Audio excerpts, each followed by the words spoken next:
what we're doing. Okay, yeah. So as I mentioned last time, we're going to be using a good edition of the drashos on the Mamar on the drashos Chazal, but it's not available online. So I'm going to display the only version I know of online, and then we're going to be reading from this version with the footnotes. So I think we were on the Chelek HaRevi'i, and I think we read the description, but I don't think we read any of the content. Okay, so and I went ahead this time just to make sure, and I picked out all the footnotes with like good stuff to like supplement it, so we don't have to like read through everything. Okay, so we have here Chelek HaRevi'i mehen. So the fourth. So let's just review the categories, right? First chelek was drashos that were simple, that it was just the pshat, and the pshat was like straightforward. Second one was the pshat is contrary to the inner meaning, the nister meaning, and the nister meaning was the real meaning, and those are difficult. The third one is drashos where the pshat is the real meaning, but the pshat meaning is very difficult, and like it takes a lot of understanding to decode. And now here we get to our fourth one. So he says the fourth one. Oops, I just lost my page. Fourth one is so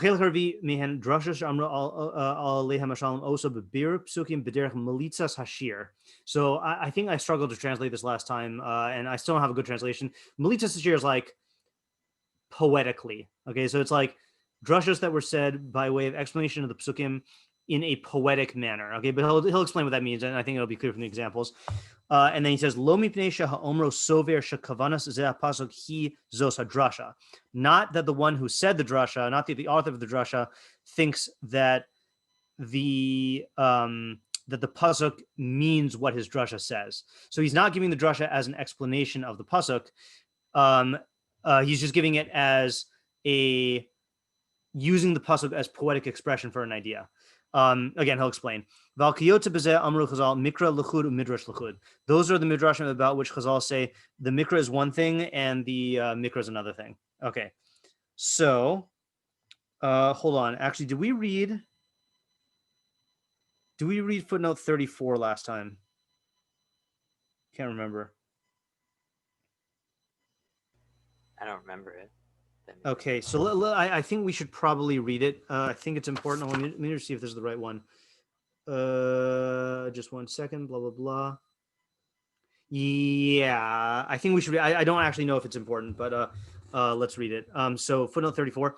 Tzion harav Rav Benu Margolios lahanemar bavodazar. I'm not sure who this is. Uvechulin lashon Torah laatma lashon chachamim laatzma. Naval lechora inta inin lakan shesham hakvan lamashmaos. Okay, you know what? Forget this one. I'll come back to it if need be. I just skipped that one when I was looking at it today. Okay. Let's look at an example. Omram b'gemara tainios. Amar Rabbi Yochanan, my dichsiv aser to aser.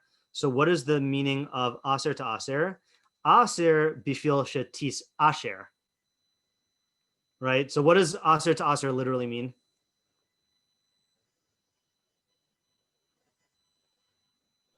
To give meiser. Yeah, you should surely tithe, right? You should surely give meiser. But then aser bishvil shetis asher is you should tithe so that you should become rich, right? So that's the drasha there. So he says, v'chelik zeh hu gam dugmas amram sham. So another example is bavir omro yisala in the pasuk in Malachi, v'harikosi lachem bracha ad bli dai. Okay, so I will literally like empty out to you, or I guess pour out to you blessing until belied die, until it is literally oddly dies until it is without enough. Let me just go get the R score 1 second, just see how they translate it. I'll be right back.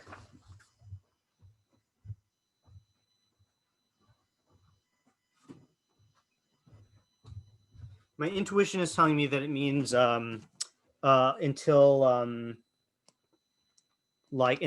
it is enough, not until it is without enough, because that doesn't make any sense to me. Malachi 3, and I'm not holding Malachi 3:10. Although I do think Malachi 3:11 is that the pasuk of Ani Hashem Lo Shanisi, or am I misremembering that? Let's see how good my Malachi Bekius is. 3:11. Sorry, 3:10. Oh no, 3. 3:6 is Anisham Lo Shanisi. I don't know 3:10. 3:10 is Haviu. Oh, it's about Meiser. Interesting, two examples about Meiser. Haviu eskol hamaasar el beis haotzar. Bring all of the tithes to the beis haotzar, to the treasure house. Vihi. Is this the right pasuk? Yeah. Vihi teref bevesi uvachanuni na bazos amar ad Hashem tzvakos. So let it be sustenance in my temple. Test me, if you will, with this, says Hashem. Im lo aftach lachem es arubos hashemayim. If I don't open for you the windows of the heavens, v'harikosi lechem bracha, and pour out to you blessing, ad bli die, without end.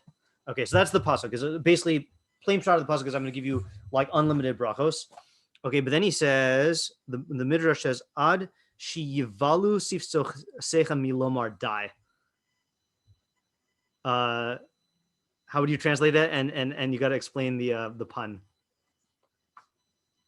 It's a weird pun.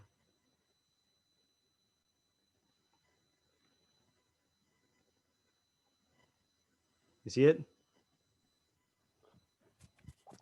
Until your lips are, I don't know what yivalu means. Yeah, yivalu is until your lips are worn out from saying enough. Okay, so it's they're play worn on, out from enough. That's like from milomar die, right? From yeah, saying, yeah. I mean like enough. Yeah. So like it's so it's bli, but then the pun is instead of saying bli, it's bala, like to wear out. You know? Yeah. Okay. Fine. So in both these cases, now he explains. He says, "V'al takshov shekol mamar shiomruhu za bebir hapsukim hu kabal." Oh, sorry, no. Never mind. So he doesn't even explain these psukim. So he's saying it for granted here that it's clearly not pshat, right? Aser to aser is not saying that you should. Who said this? Rabbi Yochanan is not saying that the pshat of the pasuk is that you should be maaser, you should give maaser till you become, so that you become rich. And the pun here is not the actual meaning of the pasuk. He says u'v'derech zeh takish eladom elo, and you could extend it to other things. So So the question is, how do you know that Chazal didn't intend these as explanations?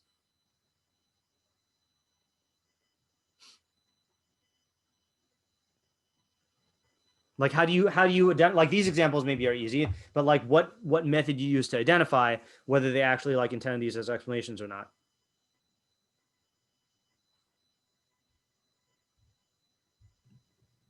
I mean, it seems like you just have to just use your intuition. Like if it's absurd, like exactly. I think that's exactly it, right? It's like if it is a very like far-fetched pshat, or if it's just very removed, far-fetched reading, or if it's very removed from the pshat, then you're not going to assume that they did this. And this is why you have machlokas sometimes on whether it's actually pshat or not. It seems like I don't have an example offhand, but like many times you'll see like I don't know, like Ibn Ezra or the Radak or the Rabag or like the Mefarshim stick to the pshat. They'll say like so-and-so says that brings down this midrash, but that's just drush, But it's clear that the guy who brought down the midrash does not hold that it's just drush, that he's bringing it down as pshat, So you just have to use your intuition here. Okay, but the important thing is to know that the category exists. Okay, so now he makes a point which I've brought up in other shiurim. We really talked about it a lot in the Sancheir of getting his haircut thing. I didn't realize the Avraham ben Avraham says this. So he says like this: "V'al takshov shekol ma'amar sheyomruhu zal bebir hapsukim hu kabbalah biyadam."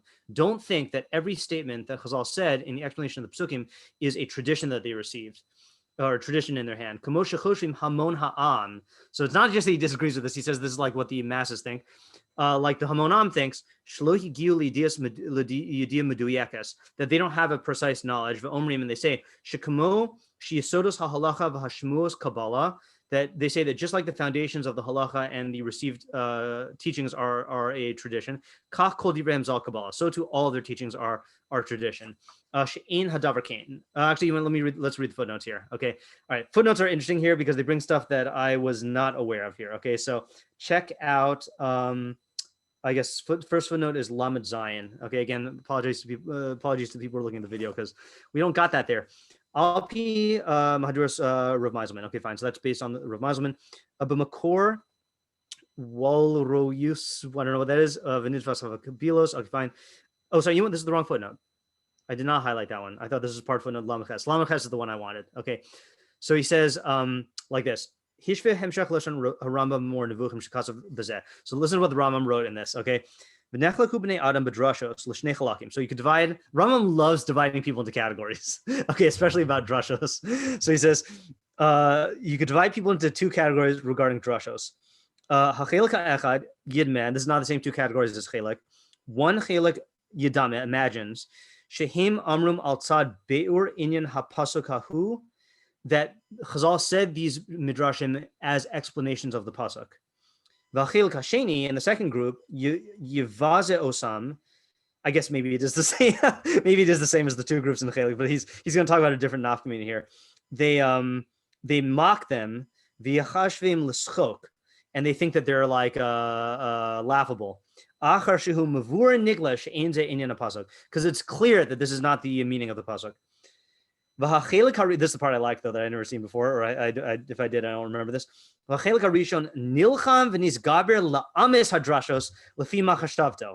the first group wages war and like fights to verify the drashos according to their thought, ulashamram, and to preserve them, and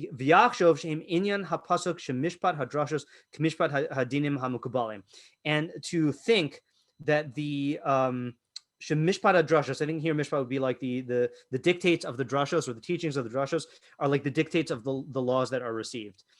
Okay, so earliest example I remember of this, I think this must have been like within the first year I converted to Judaism, that they had these, like, because I was at a local shul in Seattle, and they had like these divrei Torah between Mincha and Mariv, and someone got up and was giving a devar, the people who hold that like the Avos kept all the mitzvos, and there are people who hold that loosely, and then the people who hold that the Avos kept all of the deraisos and derabanas and minhagim, So I don't even remember what the drasha was on, but this was a kid, I think he was like 17 or 18. He gave this long involved drasha to like go out of his way to prove that that one of the Avos kept this obscure chumrah in a machlokas rishonim on a derabanan, and like went out of his way to like bring proofs and stuff like that, and like I don't know. I mean, this was too new in my Judaism to like remember what his angle was, but like I feel like I've seen people do that before with the drashos of Chazal. It's like they'll take it as authoritative as a halacha, and then they'll defend it and bring proofs and bring rayas and stuff, all these like evidence and stuff, just the same as they would for halacha, So that's like what the Rambam was saying that these first group people do. But then he says here, yeah. The Ramban does that, right? Doesn't he do that about like Yaakov and like having two wives? That does sound familiar. Whoops.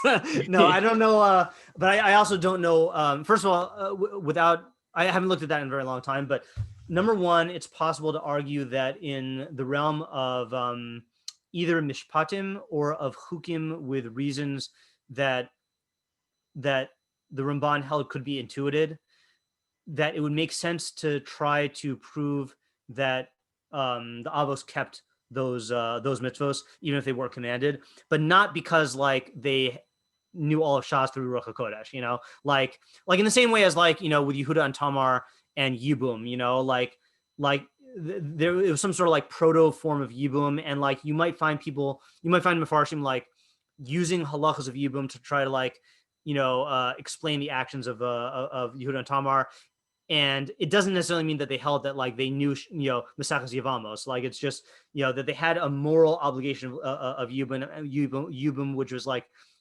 which the halachos nowadays reflect. I have to look at that Ramban to see what he says, but it's entirely possible that he holds, like even though the arayos are generally viewed as chukim, in the psukim by the two sisters, it does say it's going to cause like conflict, and in the psukim, in the story, it actually causes conflict. So it might be reasonable to assume that he didn't mean it like the kid did, I don't think so. Okay. So then now this I gotta remember this person's name here, so I can not just calling him the guy. Do we find out his name? Oh, Maimon, right? Mr. Maimon. We'll call him Mr. Maimon, right? His name Moshe Maimon. Yeah, Moshe Maimon. Yeah. I just want to say Mr. Maimon so people don't think I'm talking about like the Rambam and being like all academic or something, you know. Okay, so he bolded this. Okay, he says v'lo hevina achas mishnei hakitos shehem outsad melitas hashir. So neither of the two groups realized that these drashos were said by way of poetry, of melitas hashir. Asher lo yisupak inyanam al Baal Seichel, which no intelligent person could be in doubt about. So both these people missed the fact that Chazal were not actually trying to interpret the psukim. You know, they both thought that Chazal were, and they either defended it or mocked it. These parsem haderech hahu, and this derech, I don't know if he's talking about the good derech or the bad derech. I think the good derech, or the actual derech. It became, it was very popular. V'hayu osim oso hakol kamashir hamashorim mizmor hashir, like any of the poets and singers did in their shiurim. It's like I used this analogy before. I don't know if I've used it here, but like, you know, people will frequently like weave in song lyrics into a speech that they're giving or an essay that they're writing, and they know full well that the lyricist did not mean what they're using their words for, but it's just a style of like spicing up your presentation, you know, by like quoting, by being poetic and like using poetry. And Chazal were doing that by using the poetry of the psukim.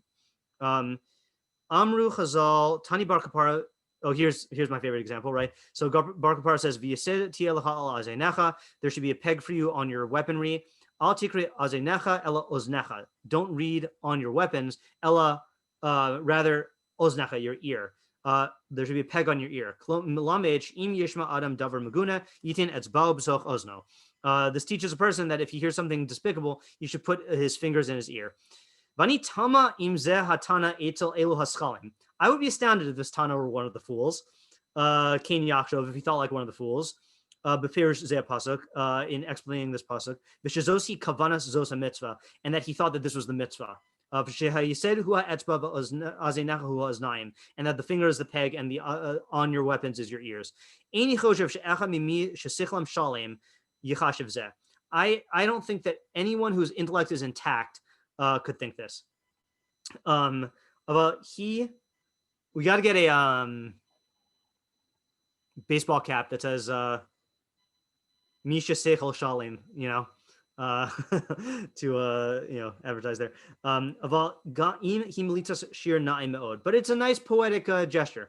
He's here about Mida Tova. It's a warning you about a good Mida. Vihi Kamo Asur Lomar Davar Maguna, Kain Asur Lashamo. And it's telling you that just as it is Asur to say something that's despicable, so too it is Asur to listen to it. V'samach zeh lepasuk outside hamashal hemshel hashir, and it is just attaching it to this pasuk by way of shiur. So that's a good idea. Let's just think about that for 1 second while we're here, because we might as well learn the agadas that he brings up as we say it, right? So what's the what's the havamina? I mean, you know, if you want to call it a havamina that you need this drasha for. Well, I'm not actively saying anything. Like, I don't believe it. Yeah, exactly. Right. It's like, this is not, I didn't say anything, and it's not my thoughts. And I'm not like, there's also a feeling that like, I feel, you know, I think, even though we said before that speech doesn't feel like an action, but so certainly hearing something does not feel like an action. But what this is telling you is that like, it can have an effect on your psyche by hearing someone say it. I mean, it's almost like there is a psychological phenomenon of shemea ka'oneh, you know, like not literally, but like when you hear, let's say like profanity, or you hear vivid depictions of like inappropriate things, it has an impression on your psyche and awakens fantasies and awakens feelings. And I'm not trying to say that like the concern here is like active fantasizing. I'm saying like it affects your mind. It molds your head. That's why like the Ramam is so against listening to music that has bad lyrics, you know, because he says it affects like your thinking and your values. So I think it's not an accident. I don't think it is just an accident that it works out with the words that they put it here, but like how else is this a good piece of poetry? Like why is the pasuk that they chose fit with this? This is my speculation, but what do you think? other than the Azay Nacha and Yesed. So what was the question? So the question is, the Ram calls this a Melitza shiur na'ima od. You know, now you can say that he just means that it's a good pun, but I don't think that's what he means. Okay, like you could just say it's Azay Nacha and Oznacha, and Yesed is like a finger. I think there's a deeper reason why this is a good Melitzas Hashir, based on the pasuk that the Chazal chose to attach this to. And you got to think about like the inyan of the pasuk. I mean, it's about like kedusha of the machane. Exactly, right. So it's about kedusha of the machane, and what is the yesed for used in the what's the peg for used in the actual mitzvah? For like scooping the poop. Like it's poop scooper. Right, exactly, right. So it is it's covering like excrement, right? So I think the context, both psychologically associatively and also like Torah values wise, points to this idea that if you are listening to something that is despicable, it is keneged the value of kedusha, and you should treat it like excrement that you have to cover up, you know. So I think that's why it's. I mean, again, I can't prove that the Rambam, held that that's why it's a good melitza, but I think it stands to reason that he's not just like really into puns, you know. Okay, so then let's finish the excerpt here. He says, "V'chein kol mash yomer b'drashos al tikri kach ela kach zehu inyano." Any drasha where you have don't read it this way, read it this way, then that's what it means, right? Obviously, they're not telling you that you shouldn't read the pasuk according to the Masorah of the vowelization, but it's just a melitza. Funny you asked in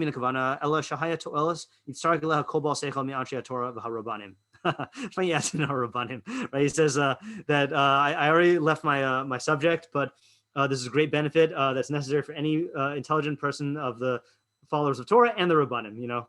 Okay, fine. Oh, then this is another good one here. Okay, I had not seen this reference, or if I saw it, I don't remember it. V'od, same footnote. V'od bir haramam amdasozos b'tshuvaso el Pinchas Dayan b'kosvo.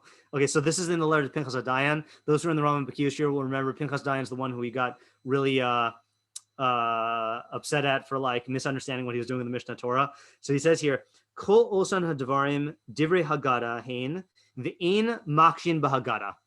Okay, so all of those words of are words of midrash of Haggadah, and we don't ask kushiyas from Haggadah, right, from midrashim. V'chi divrei kabbalah hein o mili desvara. Are these words of tradition or are they svara? Meaning, if they were a Kabbalah, if they were tradition, then you could bring a raya from it. Or if they were svara, then you have to contend with the logic.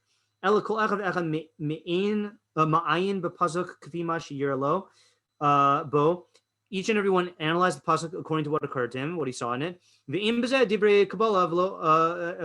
there's no tradition in this. And there's nothing prohibited or permissible. So again, that's why when we were doing the Sancheir of Midrash, I read a bunch of the excerpts from Gaonim and Rishonim. I got to add this one to the list because it seems like the whole derech of the Gaonim and Rishonim was we don't bring proofs from Agada, we don't bring kushas from Agada, and like we don't hold that Agada is like compulsory to accept. Then he gives another. Oh, by the way, if you are of the persuasion of highlighting in books, so what I've been doing in these, since these footnotes are so good, I've just been I can't see my I've been highlighting like all of the just references, not the entire thing, but just like the sources where they're found, because these are the types of sources that when you're looking for like, you know, how to learn midrashim and stuff, you're going to want to like revisit. And that's, you know, I don't know, pro tip there. That's what I like doing. Okay. Then he quotes the same Ramban that I quoted from the Vikuach, okay, about the sermons you see there. Hishvei Mashakasav Lamala, Midivir Rav Yitzchak Abravanel, Shabir Derech Zo, Derech Rabim Betovim, Shizohi Gam Das Ramban Vikucho. So the Abravanel quotes the Ramban in his Vikuach, in his disputation. Vakvan Mashakasav Sham, okay, fine. And then he says what he wrote there. Okay, fine. I've read this before. That basically there's three books in in our religion, we have the Bible, which is Torah Sheb'Ksav, which we all accept. We have the Talmud, which is Torah Sheb'al Peh, that we all accept, and we have sermons, which each one, he says, Od Yishalom Sefer Shlishi Anikra Midrash, Rotlomer Sermones, the sermons, Kamosh Im Yamod Hegemon Vyase sermon, leader gets up and gives a sermon, Vechamin Hashomim Hayatove Einav V'Kasvo, and someone thinks it's good, so he writes it down. Zes Sefer Mishi Yamin Bo Tov, Mishi Lo Yamin Bo Lo Yazik. Someone who believes in it, it's good. Someone who doesn't believe in it is not going to be harmed. Okay, so then what he does also, I think I told you when I first brought this up, that some people say that the Ramban didn't actually hold this. And they said that he only said this because he was in a debate in front of Christians, and he said it like under pressure. Now, aside from the fact that that is tremendous, like, I wouldn't even call it chutzpah. I call it like, I don't know what to call it, like bizui to the Ramban to say that he falsified Torah and wrote it down and published it just because he was in front of Christians. No, the whole reason he wrote down the Vikuach is because I think, correct me if I'm wrong, but I'm pretty sure what happened basically was he had the disputation, and like they got mad at him, but because the king was his friend, he like exiled him instead of like something worse. And then the Ramban heard that there were false rumors circulating about what he said in the disputation, so he wrote a published version of it to set the record straight. You know, so the Ramban had tremendous integrity. You know. And to say that he just made it up in order to like, you know, throw them off the scent, I mean, that's just like ridiculous. That's an insult to the Ramban, you know. But the footnote, Mr. Myman here says in brackets, "Ukeneged elu hatonim shelo kasav Ramban dvarim elu osha kasavan rak letshuvas haminim." So to those who claim that the Ramban didn't write this, you know, in case I don't know, there's someone who thinks that anything they don't like from the Rishonim is a forgery, you know, and they're just gonna like say, oh, he didn't write it, you know, or he wrote it for Tshuvas Aminim, like he just wrote it to like address the heretics, which apparently is the Sedeh Chemed and the Pe'asa Sadeh. I've heard of the Sedeh Chemed. I don't know who the Pe'asa Sadeh is. Nice name of a sefer though. Tasbik ha'ashva le'lashono b'sefer mitzvos. So he quotes the Ramban's lashon elsewhere to show that the Ramban acknowledges these same three categories in other works. We don't need to go through this, but I just want you to know that it's there. Okay. Last paragraph in the footnote on the next page. Yesh l'tzayin. So this is another reference I was not aware of. Yesh l'tzayin shagam hetev lahagdir. I don't know what this word is. I just gotta look at my dictionary. Amda. I mean, it's gotta be like related to Amud. But I don't know why he's not just using like Yesod. Amda. Imda, Amda, Emda. I can't see. Emda, yeah. Oh, attitude, stance, or position. Okay, that makes sense. It's a different word, so it's not a Yesod. So we should cite here that also another person who defined this stance very well is Rav Shimshon Raphael Hirsch, B'Hagdama Sefer Chorev. Okay, I was actually just telling my Lomdeha students about Chorev. Are you all aware of Chorev? Do you know what Chorev is? Yeah. You want to say? So Hirsch's exposition of the mitzvos and like his Shorashe mitzvos. Yeah. So it is his book. I think he wrote it for the German youth to basically like explain to them the purposes of all the mitzvos and summarize halachos in order to reinforce his view of like, you know, his Torah im derech eretz model that like, you know, Judaism is a religion that has reasons for everything, and like it's on par with like the values and ideas are on par with the most modern of the Germans, you know. So it's a good resource to know if you want like refers to Talmud mitzvos and anything. So in the Hagdama it says al pi ha-havchana she'agada mashma'usa ma shehigi rachacham midato u'misaberes nafsho. Oh, sorry, u'misvaras nafsho. So based on the distinction that agada is implies what the chacham told from his own mind and his own svara. So he's saying agada comes from the word lahagid, which is like to tell over, you know. So agada means, like the word means that which the chacham told over. The ilu shmaitza, but or shmatasa, pirushu davar shenoda b'shmias ozen mipi Moshe misinai. Shmaitza implies that you heard it with the ear going back to Sinai. Okay, skip the brackets. Ukvar Ramas Haramban Lezeb Bamish Amru Ruslam Sermones Ra'a Gam Mashaheri Harav Baruch Epstein Bechol Zeb B'Sifra Makor Baruch B'Chelik Hamavo. Okay, fine. So that's just relevant to the distinction between Agada and Halacha here. Okay. So anyway, as Ramban was saying, sorry, as Ramban was saying, as Avraham and Rambam was saying, there's a difference between Agadata and Halachos. And he says, She'ena Davar Kain. Don't think that the Halachos are like the Agadas, or the vice versa. Elada Shepirushim Lipsukim She'inam Sheyachim LaHalacha Uladinim Yesh Mehem Sheim Al Derech HaHakasha VaHachra'a V'yesh B'derech Shal Lashon Tzachos HaMolitza VaHayifui. So you should know that of the agados that are not halachic, some of them are by way of hakasha and hachra'a, and some of them are by way of lashon tzachos and melitas hayifoi, and some of them are by way of poetry.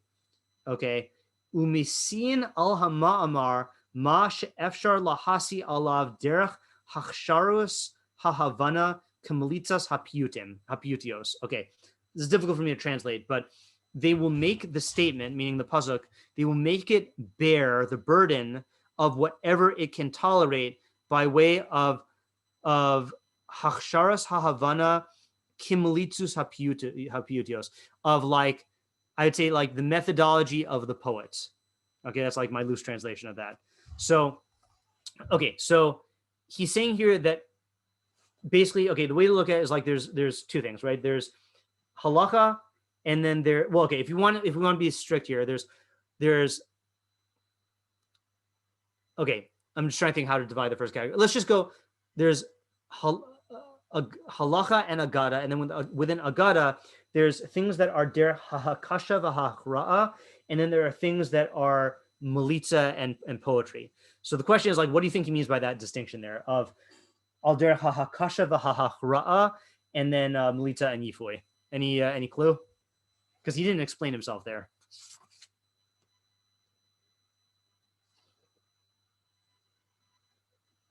What does the first one literally mean? It means by way of hakasha is like inference, I guess, and hachra is like deciding based on the mind.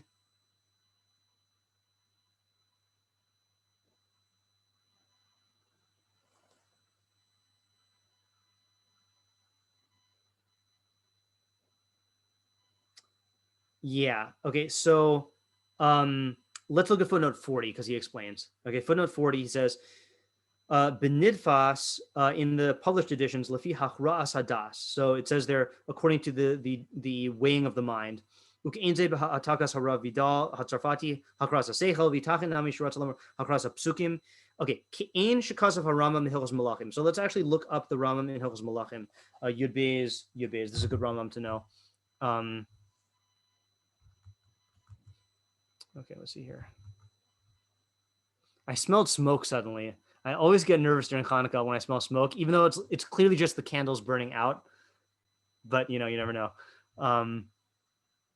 Okay, 12:12. Okay, so this is when the Rambam is talking about the stuff that's going to happen in Yemos Mashiach.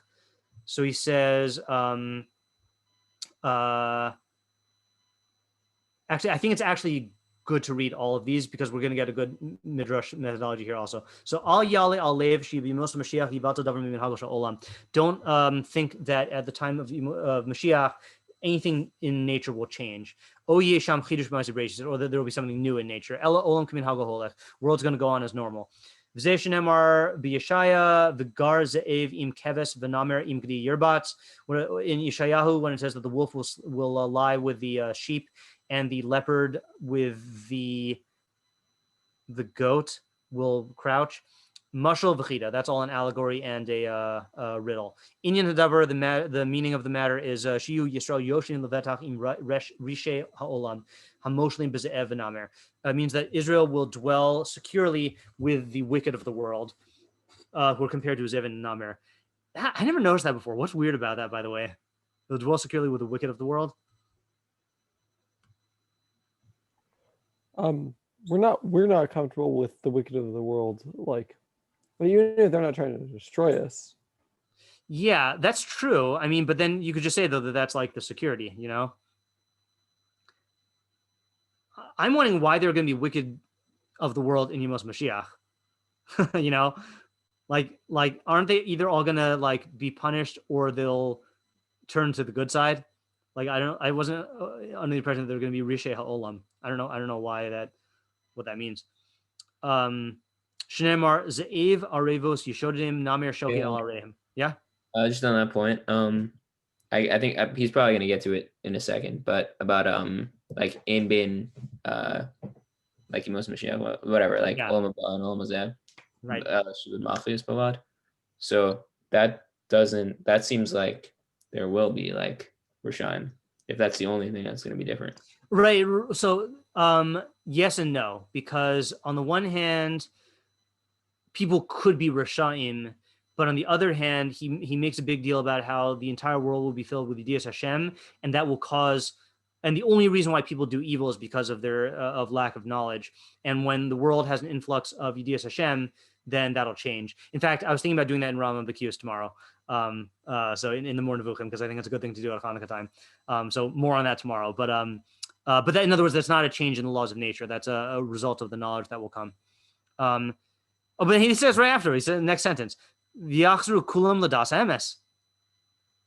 Okay, so maybe this is a phase. Maybe there's going to be a stage where people are still wicked, but then eventually they'll return to the true religion.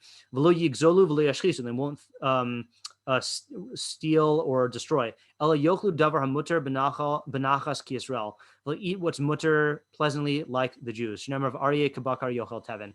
The lion, like the cattle, will eat grass. Same thing with all these other things said by Mashiach. These are allegories. At the time of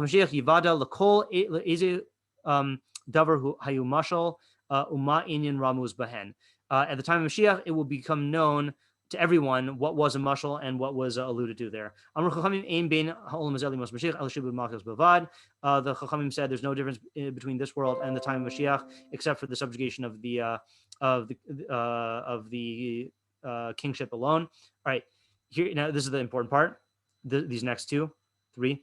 Yirai mi pshutan shel devrei hanavim. So it would seem from the pshat of the words of the Nevi'im, that at the beginning of the Messianic era, there's going to be the war of Gog and Magog. And that before that war, there will arise a Navi for Israel who will straighten them out and prepare their hearts. Behold, I will send to you Eliah the prophet. He will not come to render impure the pure, or vice versa, and not invalidate people who are assumed to be b'chazkas kashrus, and not to kasher anyone who's assumed to be apostle. Ella lasum shalom ba'olam, but rather in order to bring peace into the world. Shnemar v'hishiv lev avos al banim. He will return the hearts of the fathers to their sons. V'yesh mina chachamim. Another key phrase here. There are other chachamim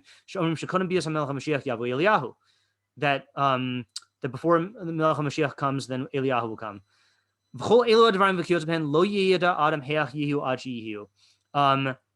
All these things and things like them, no one knows how they will be until they happen. These things were concealed even with the Nevi'im. V'gam, here's the line. Gam hachachamim ein lahem kabbalah b'dvarim elo. The chachamim also don't have a tradition in these matters. Ela lefi hechrea hapsukim. Rather, it's based on their inference, their weighing of the psukim. Ulefikach, and therefore yesh lahem machlokas b'dvarim elo. And that is why they are there's machlokas in these things. The al kol panim. In any event, ein sidur havayis dvarim elu. V'lo dikdukan ikar badas.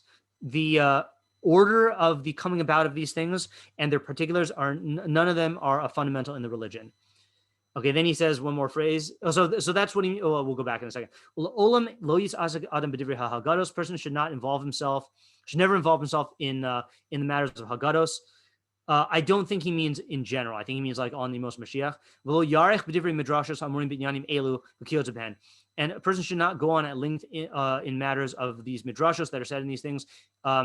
V'lo yisimam ikar, and he should not make them fundamental. She'ena mevin lo lidei ahava v'lo lidei yira. Love that line. They don't bring you to Avas Hashem or Yiras Hashem. V'chein lo yichashav v'kitzin, and you should also not calculate the end times.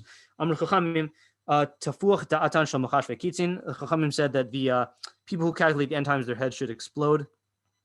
Ela yichake, or puff up, if you want to be less dramatic.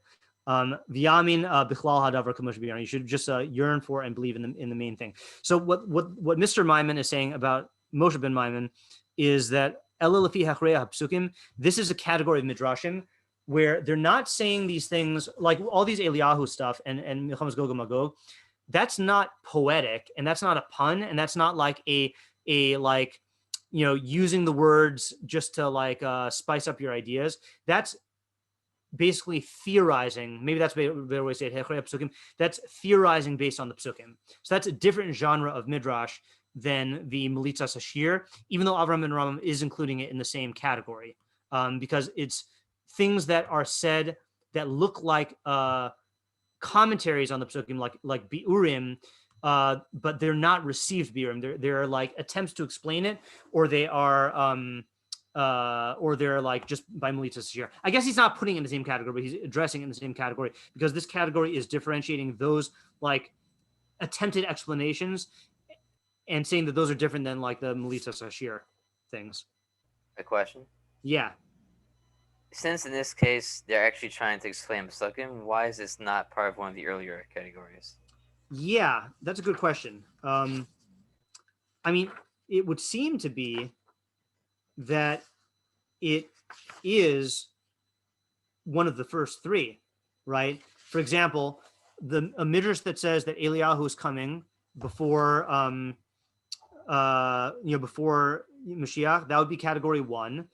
You know, presumably the one who said that. I mean, it seems like there are Rishonim who take that like, you know, like the Rambam says, like there are Mafar, you know, Chazal who take that literally. You know, so that's just plain up shot. You know, that's category one. Then there are other things like the lion dwelling with the lamb. That would be category two, where it's an allegory and the real meaning is an allegorical meaning. And then the third one that that is things that the pshat is hard to understand. So there, I might say that I'm trying to think of a Mashiach one that would fit into that category. Like, I don't know if this would be a category, but the thing I was saying that we're going to talk about tomorrow in Rambam Bekius, that what's the phrase? Lo something and lo yashchizu bahar kodshi.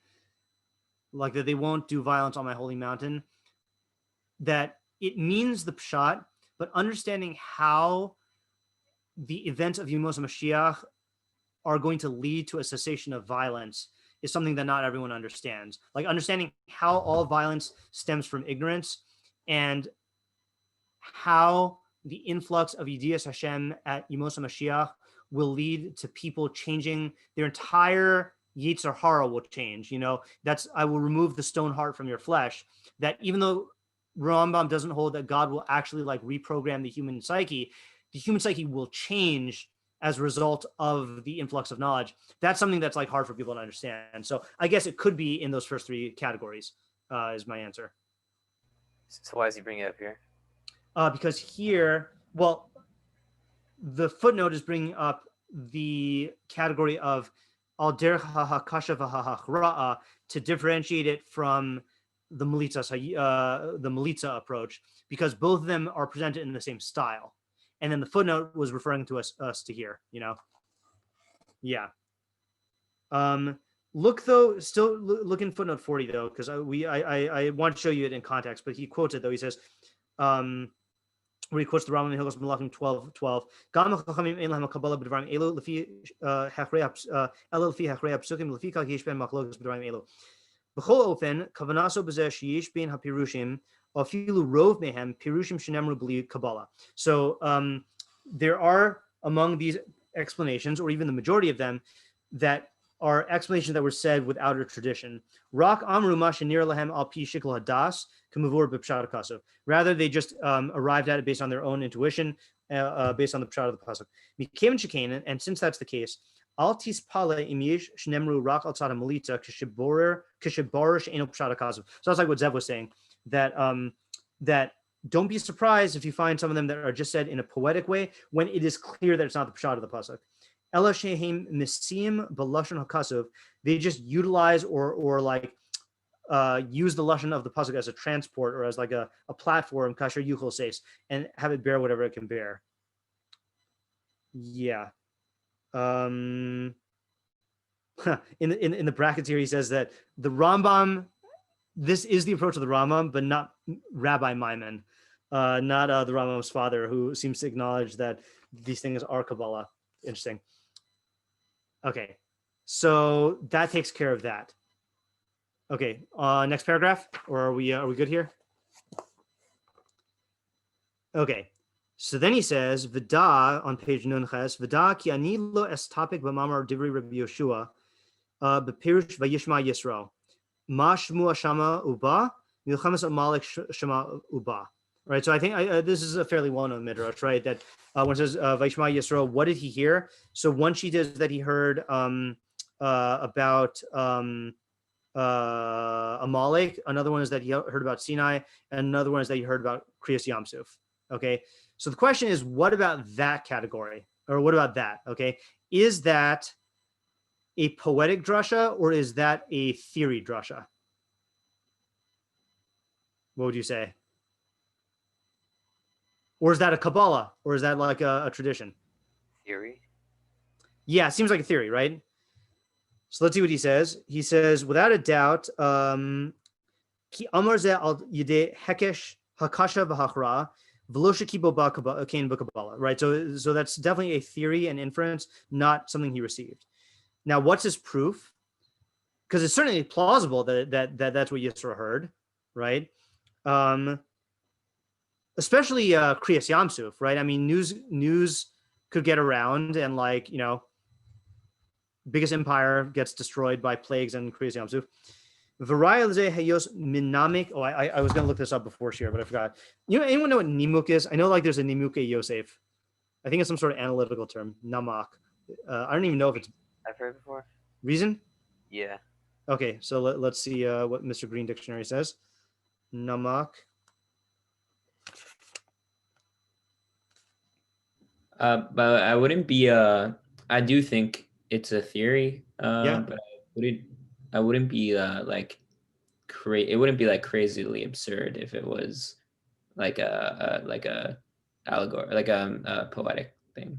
Yeah, I agree with you also. Yeah, it's plausible enough to be a theory, but it could always be not taken literally. All right, now someone was asking me what the limitations of this dictionary are, and I mentioned that like it has modern Hebrew and it has good Rishonic Hebrew, but there are some occasions that it gets it wrong. Okay, so when I first looked up, this must have been also when I first was like learning Hebrew, and I looked up Nimuke Yosef, and in this dictionary, this must be what I saw, because it says in here for namak is to rot or decay. So I was thinking, why would anyone name their perush Nimuke Yosef, the putrefactions of Yosef? You know, so I think Yaakov's right though. It's got to be something like reasons or like arguments or something of Yosef. So I think that makes sense in context here. He says, oh yeah. So how does he know that this is a theory? Minamik Pirusho Va'amar is because he supported, I'm going to say he supported his explanation with evidence. Va'amar Shekain hi ksuva betzida, because it is written on the side.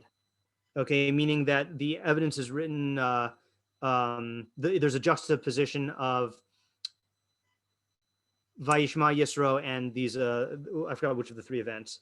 I guess Sinai, right? Is probably what, actually, no, I'm not sure what it's referring to, because it could be Amalek from the previous Parsha. I'm not sure.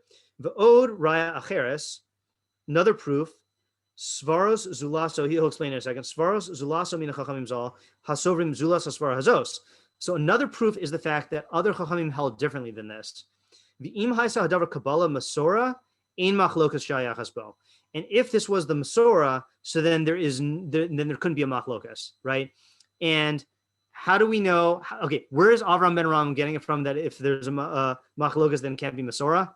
What's the most likely source he got that from? His father. His father, right? And look right here. Mr. Myman brings down 3 sources where the Rambam says this. Okay, he says on footnote 42, Kasav. Oh, first of all, he quotes the Avraham ben Rambam himself in the introduction to Milchamos Hashem. We see among them machlokas, and from here we learn that there is no received tradition. Then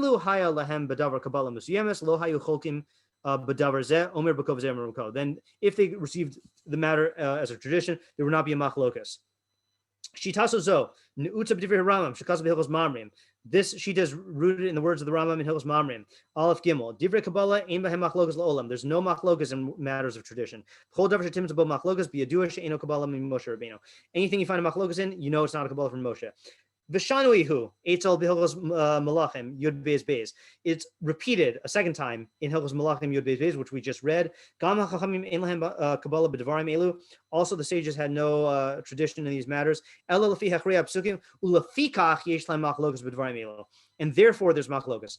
Umishulash b'hakdamas pirush mishnayos. And it is said a third time in the Hakdamas pirush mishnayos.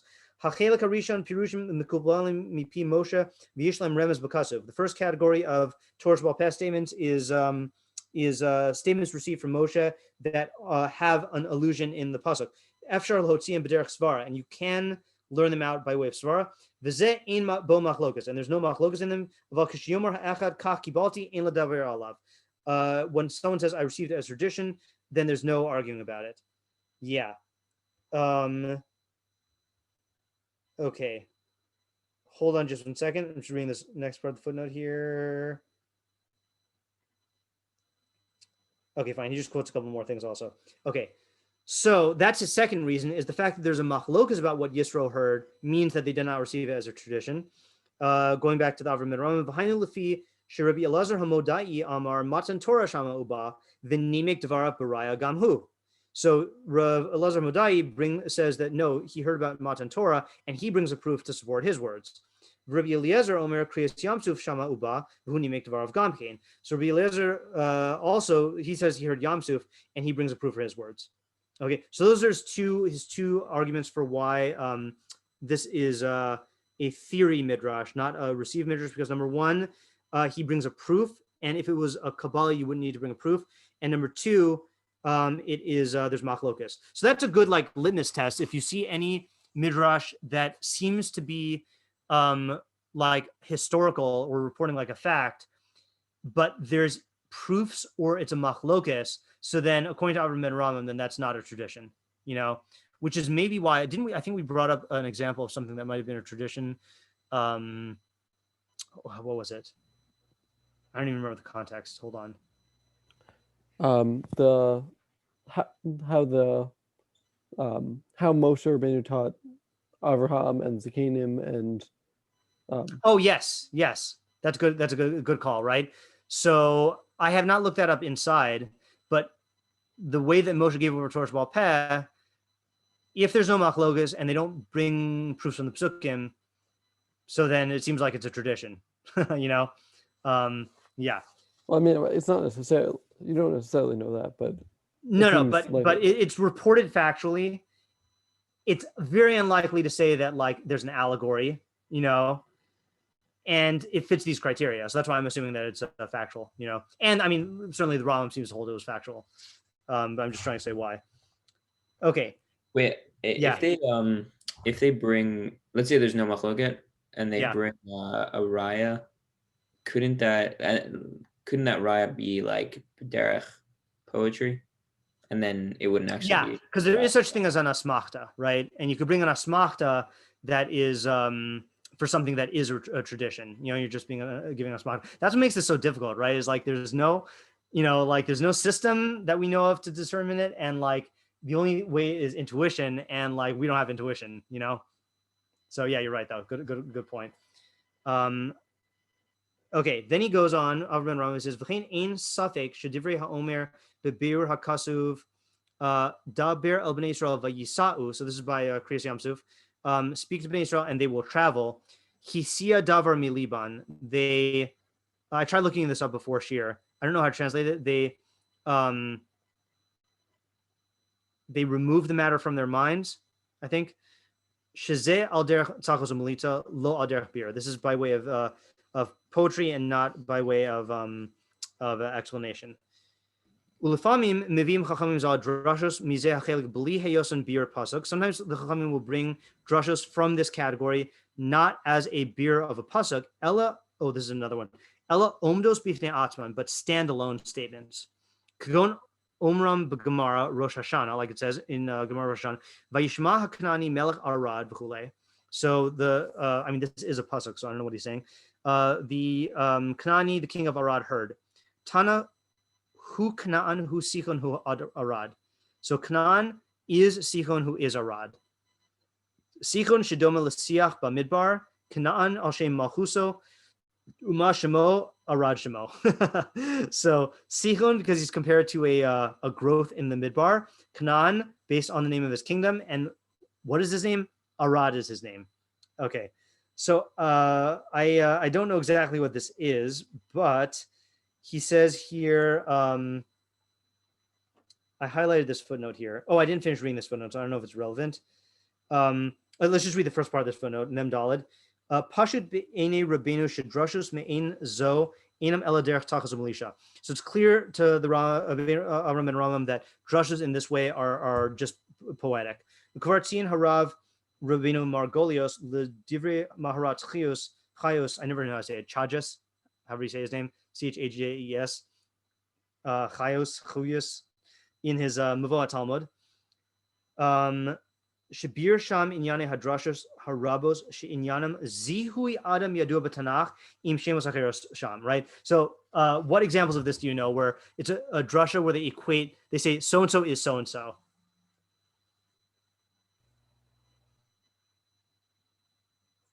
I mean, the famous one is Pinchas is Eliyahu, right?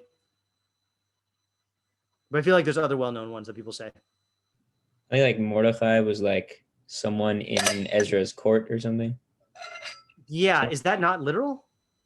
I don't know. Oh, maybe it is. Maybe I'm just Because misremembering. I mean, I think we hold Mordechai was one of the members of the Ashkenaz Agdola. But another Right. one though, there's another one in the Purim story, I think. Don't they say that Daniel was what's his name? One of the Sarisim. Yeah. Which one? The back and forth between Mordechai and Esther. Yeah, what's his name? I'm blanking on his name. Haggai? No. The other one. Chasach? Is that one even? I don't know. So they say, yeah. Anyway, and then there's another one. I think they say that Achitofel was somebody, and that Melchizedek was somebody. You know. So Melchizedek was Shem, I think. yes, with shame. Yeah. Someone told me that recently. I think also another one of the people who is called something else is really Haman in like Esther. Yes, Memuchan. Memuchan Haman. Yeah, right. Yeah, so that one is more plausible because they're at least in the same exact time period. But I think the ones that are like, different eras, I think is what he's talking about here. So I never knew what the deal is with those. Okay, so the footnote goes on and says, Uladato, according to his opinion, according to the Maharat Chius, I gotta look at how to say that. Drashos elu noadu laharbos shevach maseh tzadikim mechad ulaganos maseh rashaim kachol ha'efshar meidach. The purpose of these drashos is to increase the praises of tzadikim on the one hand and to increase the degradation of the rashaim on the other hand. Okay. And then he gives an example. Otzian sham l'divrei Rav Avraham ben Ezra shekaz b'pirush l'breshis Bela ben Beor einenu Bilam. Bela ben Beor is not Bilam. Gam Bilam inenu ben leben ha'arami. Oh, sorry, ben Lavan ha'arami. I've never heard that one before. That Bilam is the son of Lavan ha'arami. He's got to be old. V'yitachin shederech hadrash ba'avur hayos menachesh kamohu ki lo yipo midivrei Rebbeinu zal arza. So it could just be because he's a menachesh. Okay, fine. L'derech ze zo hasignon hamatzui b'chazal hu ploni balahoros al shivuin misuyemis bein anashim nifradim v'lo noad l'seis zihui chadash lahem. So whenever they identify these, it's only to show common qualities, not to give them a new identity, right? So that's like with Pinchas and Elazar, they say that both of them were zealous, for God. So not that he was literally Pinchas, although Rabag does think that he is literally Pinchas. Okay, let's finish the category here. Last page. Yeah. Rabag has a lot of paragraphs written on how Pinchas got the bracha of the reward of Bris Kuhunas Olam, the eternal Kohen covenant, which according to him means you will serve as a Kohen forever. Okay, and he holds that Pinchas was alive, and then was renamed Eliyahu. And one of the proofs he brings is that somewhere in either Sefer Shmuel or Divrei Hayamim, it says that the Kohanim that were trained during David HaMelech's time were trained by Pinchas ben Elazar ben Aaron a Kohen. So you could say that some guy like made a deal with his son and grandson that they all name themselves after like that, just so it would be cool, But Rabag says, no, it's the Pinchas ben Elazar ben Aaron a Kohen. And then he says that Eliyahu Hanavi, when he asks to die, that's why, because he's been around for so long and like he's had enough. And he insists that it is actually like Eliyahu, which is, Rabag is very, just a side comment on Rabag here, Rabag is, touted as like the uber rationalist, but it is very weird which things he does take like non-rationalist positions on. And like, this is one of them, like he just insists that Pinchas is Eliyahu, several places throughout his commentary. Very interesting. Okay. Last paragraph here. Ukimaat yihiyu rov hadrashos hanimsas b'divrei Chazal hemizeh chelak. That's an astounding statement. The majority of drashos of Chazal are in this category, or poetic, which is not too difficult to believe. Kihim rabi milispor. They're more numerous to count. We must tzrichim lahaskim ba lefi shehu ha'emes shelo yachlok aleha elah akshan. And what you need to agree with, because it is true, and the only one who disagrees with it is someone who's stubborn. This category of their words is subject to many differences, a lot of variety. I think we were maybe differences of opinion, not variety.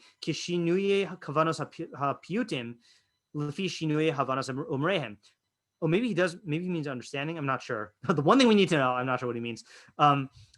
Just like there are differences in the intentions of the poets based on the understanding of those of the speakers.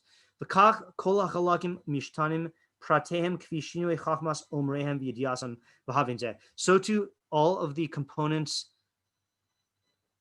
change in their details in accordance with the differences of the wisdom of those who said them and their knowledge of them.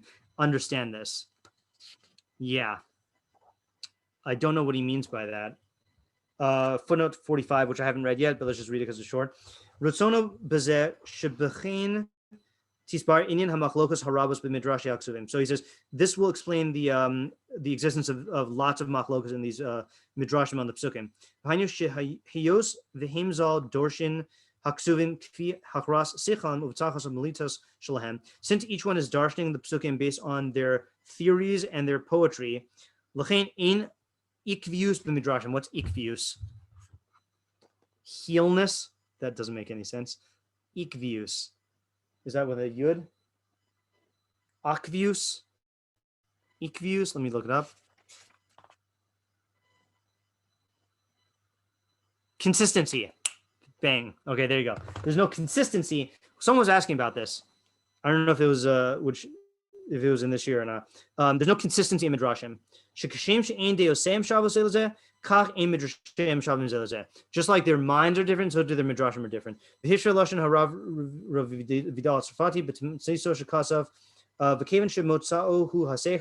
So this is what Rav Vidal says in his summary. Since the source is the intellect, then the drashos will differ based on the minds of those who said them.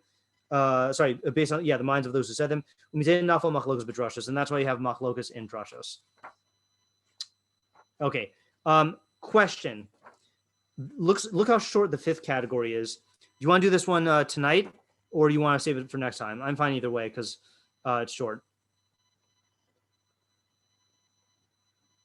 I'm good with doing it tonight, but I'm also good not.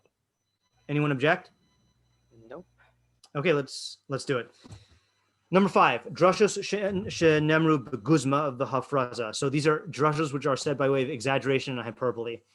Drashos sheyesh ben guzma. So it's funny how this is a category into its own right. Drashos that are hyperbole. V'dugmas hachelak zeh b'gemar psachim. So an example of this is in the Gemara Psachim. Damar Mar Zutra ma'atzel atzel havitain arba me'a gemali darsa. All right, I gotta look this one up. Samach beis on beis. I doubt anyone's familiar with this one unless they've read this Amr ben Avraham before. Oh, by the way, I found out that my new laptop, something about it makes All HaTorah not slow down when I'm on Zoom. So that's a nice little perk here. So it turns out the problem was with my laptop the entire time. Yeah, probably more processing power. Yeah. What was the phrase? Ma'atzel. Okay. Darsha. Oh, here we go. Mar Zutra said the book of genealogies exposition of Chronicles was so extensive that it was said in exaggeration that from the verses of the word Azel mentioned in the verse, and Azel or Atzel had 6 sons, and these are their names: Azrikam, Bokru, and Ishmael, and Sheariah, and Obadiah, and Hanan. All these are the sons of Atzel. To the word Azel mentioned in a different verse with identical wording, bore 400 camels of expositions written about these verses. Okay, so it's an exaggeration about how many midrashim, how many drashos there are on these psukim. Okay, 400 camel loads. I don't know how much camel load is, but it sounds like a lot. Ubiuru hu she'atzel harishon hu tchilas hapasuk, v'atzel ha'achron hu sofo. So there's 2 atzels, beginning and the end. Ul'atzel shisha banim, v'ela shemosam, Azrikam b'charu v'yishmael v'sha'ariah v'avadia v'chanan koilel b'nei atzel. Oh, so in other words, between those 2 atzels, okay, there's 400 words of camel, 400 loads of camel drashos, 400 loads of drashos, whatever the thing is. V'nemar b'divrei ktsas mefarshim kedei liyafos mamar zeh kol atzel harishon hu haschalas pasuk zeh. Okay, so some say it's a different atel. Lato shisha banim v'chule. Drash amnam hu al ma bein shnei psukim elu. Fine. So the drush is on what's between those 2 psukim. Ulfi shnei pirushim lo yimalet hamamar miguzma gedola. So no matter which pairs you take, it is a huge exaggeration. Ki lo yidme maskio shitachin lidros al kol hamikra kulo masa arba me'os gumalim. When he says kol mikra kulo, does it mean all of Tanakh? No one can think that you can have 400 camel loads of drashos on all of Tanakh. Kolshkein al shiur muat zem yimenu. Kolshkein on this small amount of psukim. Amnam hu guzma, but it's an exaggeration. Ukvar heir al zeh zulasenu. Someone else has already pointed this out to us. Klomar heiranu shemamar zeh hu guzma. Someone else pointed out that this is also an exaggeration. Does this footnote look promising? Memches. Memches, is that on another page? Yeah. Otzar gaonim. Says Amnam Reig Otargonim Lasham Shirichahu Kushiazo Biuru Gamali de Darsha de Ma'atel Atel Lo Midrash Shel Torah El Midrash Maise Mishpachos Ma Asu Mahe Binehem. So he says it's not a real midrash, it's like a family account. Okay, fine, whatever. Concluding here, Avraham V'chelik Zeh Shel Hadrashos Hu Muat L'Umas Elu. Okay, fine, that's what I was going to say. This portion of drashos is a minority compared to the other halakim Mecherim.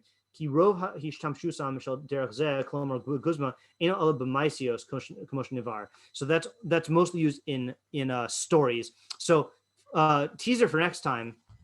So Avraham ben Avraham just went through 5 categories of drashos, but next he's going to go through 4 categories, I think, of stories in Chazal, and like incidents, and I guess there's a lot of guzma there also. Alrighty. Question. Yeah. That last one didn't seem like a drasha really. Like it wasn't like a yeah, getting anything. they didn't quote psukim. Yeah. I mean, they quoted it. It was the subject of the drasha. It wasn't the drasha itself. Yeah. I mean, I guess I'm trying to think if there's any examples of this that like here's an example I would say is the drasha about how each woman in Mitzrayim gave birth to 6 at a time.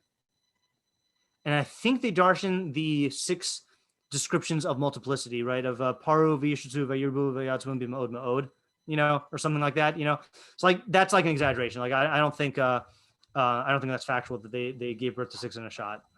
There, Ibn Ezra that actually like tried to work out the math on that. Oh, is there? I think there is. That's funny. Does he succeed? I think he says it's impossible. Okay, good. So I'm not alone. Yeah. All righty. So let's stop for today. I have a question after this though. So let me just stop the recording here. Wait a minute.